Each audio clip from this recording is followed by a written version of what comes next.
Hello, legal-minded friends, and I'm pulling out my hair over the essence of splitting over hairs. And that is about focusing on the differences or details when the bigger picture is more important.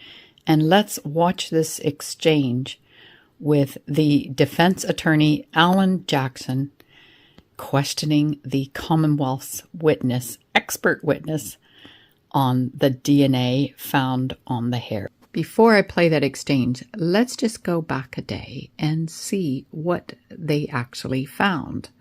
The hair. Let's watch that. The right bumper, it's a little difficult to make out in that photo.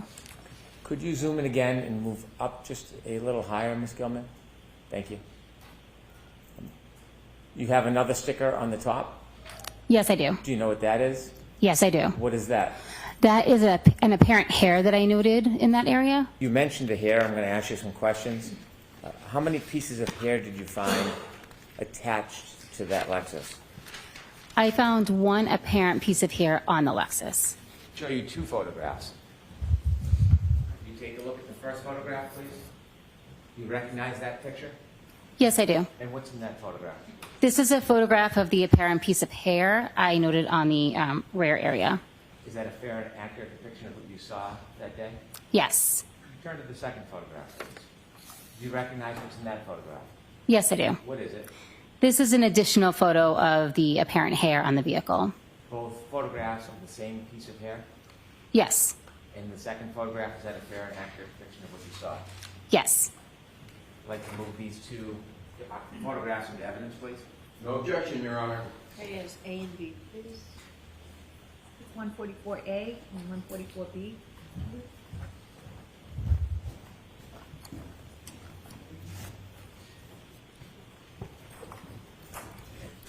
With the court's permission, I'd like to show P173 to the jury.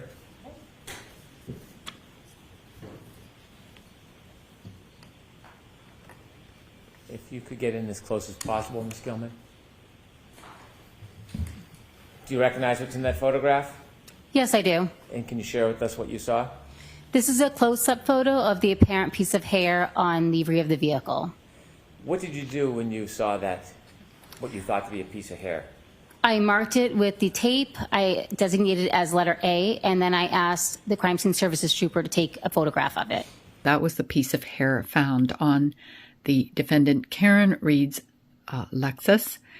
And now let's go back to Alan Jackson, the defense attorney, cross-examining the Commonwealth's expert witness on the DNA analysis that he took. And see if you're not pulling your hair out after you've listened to this exchange. And see if, can you tell they're splitting hairs? Let's have a watch. My mitochondrial DNA has nothing to do with my father, everything to do with my mother. Is that right? Yeah, mitochondrial DNA gets inherited from the mom to child. Okay, so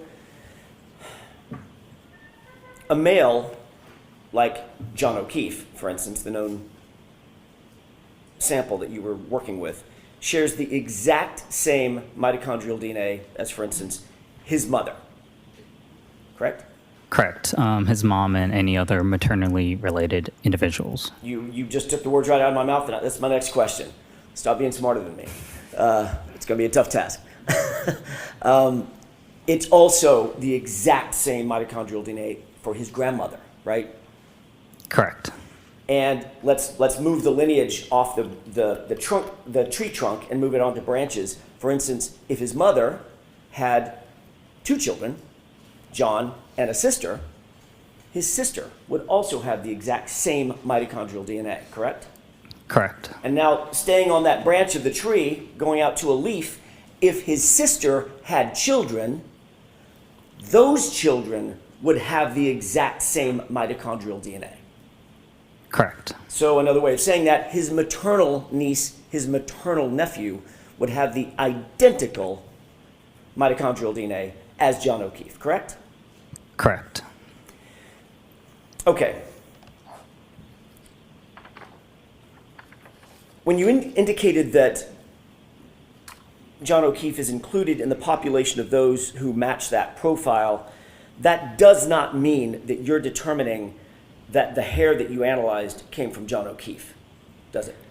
No, with mitochondrial DNA analysis, it's not unique to individual. Compared to traditional STRs or short-chain repeat, that could be unique to individual. But with mitochondrial DNA, it's not unique to individual, but more so a maternal lineage. All right, so Mr. Miyasako, very importantly, you're not sitting here saying that that hair belonged to John O'Keefe. I'm saying that the hair sample on John O'Keefe cannot be excluded, as well as his maternal relatives. So we're speaking in negatives. I want to speak in a positive. You are not saying that John O'Keefe, that hair belonged to John O'Keefe, are you? Yes or no? Sustained. Are you suggesting to these jurors that the hair that you analyzed belonged to John O'Keefe? Sustained. Are you telling the jurors, to a reasonable degree of scientific certainty, that the hair that you analyzed belonged to John O'Keefe? I'll see you at sidebar. Sure.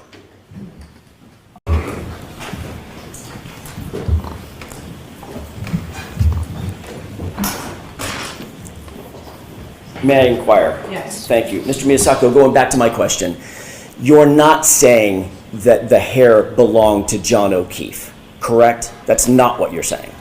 What I'm saying is, based on the genetic data obtained from the hair sample and the genetic data obtained from the known reference sample of John O'Keefe, I could not exclude John O'Keefe as being a possible source of the hair sample.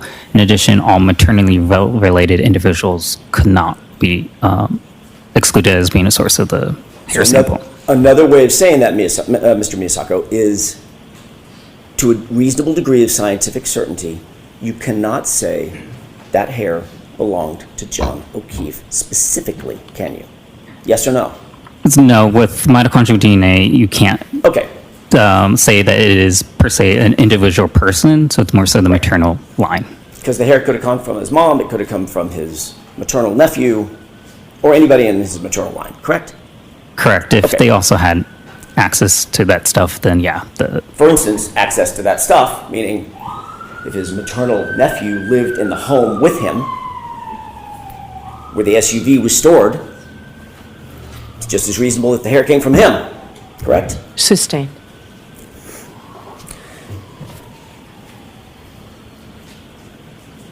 Your analysis does not tell us when the hair got to where it was found, correct? Correct. Your analysis does not tell us how the hair got to where it was found, correct? Correct. And mitochondrial DNA does not reveal anything about the hair's color or age or texture, nothing like that. Not on the analysis that we performed. Okay.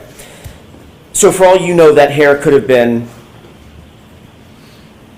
placed where it was found by somebody else. Sustained. You're not telling this jury how the hair got where it was ultimately found and recovered, correct? Correct. Our testing is just based on the evidence provided to us and the comparisons done between the two different evidence.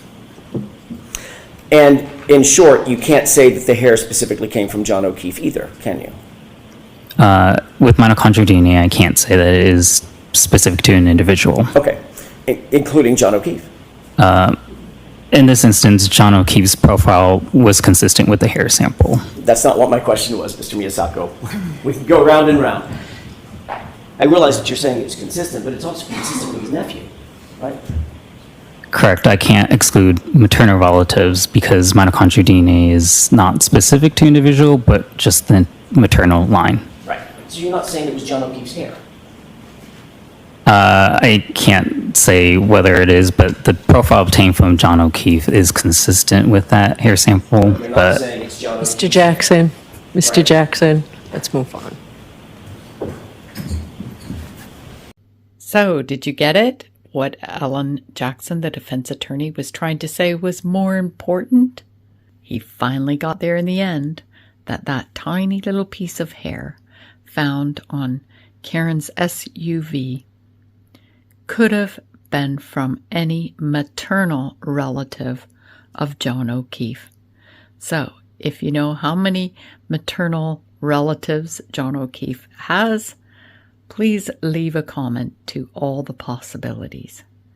I think that right there shows reasonable doubt that it was John O'Keefe's. What's your thoughts? Now I'm going to try to redirect you over to Duty Ron, Crime Time with Duty Ron, as he is covering day 18. And if it doesn't work, just because I think it only works while this is live. So, yeah, please then go to Crime Time with Duty Ron and watch his analysis. Now I'm going to try to redirect you over to Duty Ron, Crime Time with Duty Ron, as he is covering day 18. And if it doesn't work, just because I think it only works while this is live. So, yeah, please then go to Crime Time with Duty Ron and watch his analysis with Ed Wallace about their thoughts on today's expert witnesses. By leaving a comment, you may help someone else that will read your comment. And of course, I love to read all comments as they are valued, and together we can be more informed. And this information may help you or someone you know. In the meantime, on this channel, you'll find a variety of playlists to suit every curiosity about the justice system. And we provide you with a visual to information and the process. Going through a legal worry is devastating, and the Who Knew and Why Me playlists are designed to help you or someone you know. So please like this video if you like this kind of content. Hit the subscribe button and the notification bell if you want to be notified when I'm going live or upload another video. I'm Karen Cole from Legal Minded Friends. Information is power, meaning if you know something, you can make decisions that are right for you.